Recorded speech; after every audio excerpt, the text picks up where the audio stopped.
आज जो हमारा टॉपिक है वो है चैप्टर 3 का pre processor directive, header files, reserve words और हम पढ़ेंगे कमेंट्स के बारे में।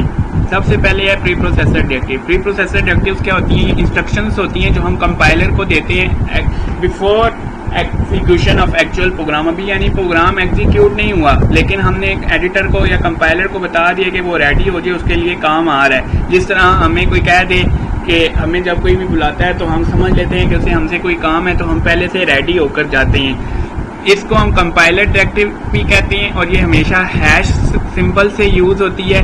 इसकी दो टाइप्स हैं, इंक्लूड प्री प्रोसेसर डायरेक्टिव, ये हमने लास्ट लेक्चर में भी पढ़ा था कि लाइब्रेरी, इसमें डिफरेंट हेडर फाइल्स की लाइब्रेरी फाइल्स होती हैं, जिस तरह इंक्लूड iostream.h। उसके बाद है define pre processor directive. Define pre processor directive क्या होती है कि इसमें डिफाइन, अगर हमने कोई भी value throughout the program constant लेनी है तो हम उसको यूज कर सकते हैं। और बेसिकली ये हम इसको यूज करते हैं वाइड मेन से ऊपर, जो हमने स्ट्रक्चर पढ़ा था वाइड मेन का, उसके ऊपर लिखते हैं। इसका सिंटैक्स है हैश, डिफाइन और आइडेंटिफायर वैल्यू। ये हैश लिखा, डिफाइन लिखा, ये आइडेंटिफायर है और ये उसकी वैल्यू। उसके बाद कोई भी सेमीकोलन कुछ भी नहीं आता, ये चीज आपने याद रखनी है। अब ये थ्रू आउट द प्रोग्राम, इसको हम यूज कर सकते हैं कहीं भी प्रोग्राम के अंदर। उसके बाद है हेडर फाइल्स। अब हेडर फाइल्स क्या होती हैं? हमने मुख्तलिफ हेडर फाइल्स, मैंने आपको पहले प्रीवियस लेक्चर में बताया था कि हम दो हेडर फाइल्स हमने देखी, iostream.h, conio.h। दोनों का जो फंक्शन था वो डिफरेंट था। iostream थी कि हम इनपुट आउटपुट फाइल्स लेती हैं, conio.h था कि हम कंसोल इनपुट आउटपुट होती है जिसमें हमने कीबोर्ड जो होता है वो कीबोर्ड और मॉनिटर से लेते हैं और डिस्प्ले कराते हैं मॉनिटर से। हेडर फाइल हमेशा एंगल ब्रैकेट्स में होती हैं और हर हेडर फाइल का जो फंक्शन होता है वो उसके अंदर जो लाइब्रेरी फाइल्स होती हैं वो दूसरे से मुख्तलिफ होती हैं। ये दो तो हम ऑलरेडी पढ़ चुके हैं। math.h में स्क्वायर रूट पावर जो मैथ के सारे फंक्शंस होते हैं, इसी तरह जो मैनिपुलेटर फंक्शंस होते हैं सेट w, सेट प्रिसीजन, ये isomanic.h में होते हैं। इसी तरह string.h, जब हम ये फंक्शन यूज करेंगे स्ट्रिंग कॉपी तो हेडर फाइल में ये इंक्लूड करनी पड़ती है। इसी तरह time.h में provides data and time operations. अब इसी तरह रिजर्व वर्ड्स या की वर्ड्स क्या होते हैं? कुछ वर्ड ऐसे होते हैं जिनका पहले से प्री डिफाइंड मीनिंग होता है, जो कि डेवलपर हमें उस लैंग्वेज का बता चुका होता है। जिस तरह जिसने C++ लैंग्वेज बनाई उसने कुछ वर्ड का मतलब बता दिया जिसको हम रीडिफाइन नहीं कर सकते। और ये 80 रिजर्व वर्ड्स हैं, 80 याद रखिएगा, 80 रिजर्व वर्ड्स हैं C++ में जिनका मतलब हमें पहले से बता चुके हैं।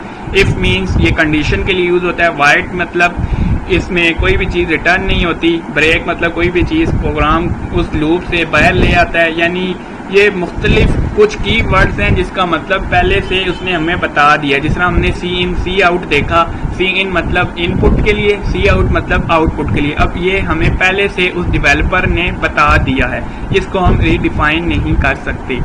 उसके बाद है comments and they use in C program. Comments हम क्यों यूज करते हैं? ये lines of that are not executed, ये लाइंस होती हैं जो कि एग्जीक्यूट नहीं होती। कंपाइलर इसको इग्नोर कर देता है और ये एग्जीक्यूटेड प्रोग्राम में यूज नहीं होती। इसी वजह से ये affect size of executed program को नहीं करती। इसका यूज क्या है? एक तो increase the readability of the program, explain the purpose of the code, helps in debugging and modifying the programs later. Comments can be added anywhere in the code, यानी comments हम कहीं पर भी लगा सकते हैं। अब कमेंट देने के दो तरीके हैं। सबसे पहले सिंगल लाइन कमेंट, यानी अगर आपने एक लाइन में कमेंट देना है तो आप लिखेंगे comment on single line righted by using double slash, यानी आप इस तरह की डबल स्लैश डाल दें और एक लाइन लिखनी है और ये एग्जीक्यूशन के दरमियान इग्नोर हो जाएगा।